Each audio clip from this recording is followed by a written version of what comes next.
Hi friends, high বন্ধুরা।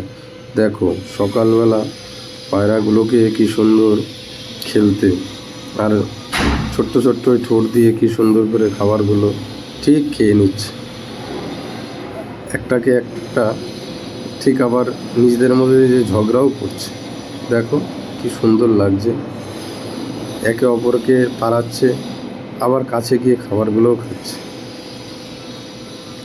ঠিক এরা মানুষের মতো যেরকম মিলেও থাকতে পারে, আবার নিজেদের মতো ঝগড়াও করে। কি অদ্ভুত! এরা কিছু কথা না বলতে পারলেও কোথাও যেন মানুষের সাথে ঠিক বন্ধনে বন্ধন, একে অপরের সাথে মিলে খাবার খাচ্ছে, আবার একে অপরের সাথে ঝগড়াও করছে। আসলে সকালবেলা হলে পরে এদেরও খিদে পায়।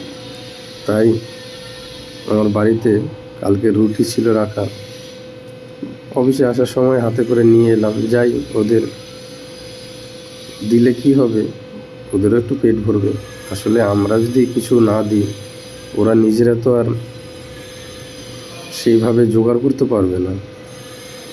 নিজেরা যেটুকুনি জোগাড় করতে পারে, উড়ে গিয়ে এদিক ওদিক কোথাও পড়ে থাকে, হোটেলের বাইরে বলুন, কোনো বাড়ির বাইরে বলুন, রাস্তায় বলুন, সেখান থেকে সামান্য একটু খাবার জোগাড় হয়। আর দিলে কি হয়, অল্প টাইমের মধ্যেই তাদের পেটটা ভরে যায়। সারাদিন তাদের আর চিন্তা করতে হয় না যে চলো এখানে যেতে হবে খাবার সংগ্রহ করতে। অন্তপক্ষে কিছু টাইমের জন্য হলো পেটটা ভরা থাকবে। এদের দেখছি ততই ভালো লাগে। আর খাবারটা দিয়ে তো সত্যি আরও বেশি আনন্দ পেলাম। এই ছোট ছোট পাখিরা যদি চোখের সামনে এইভাবে খেতে দেখি না, আরও ভালো লাগে। কি সুন্দর খাবারগুলো খাচ্ছে।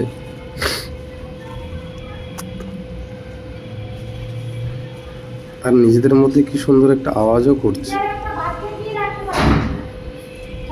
নিজেদের আওয়াজ প্লাস খাবারও খাচ্ছে, মনে হচ্ছে একে অপরকে কিছু বলছে।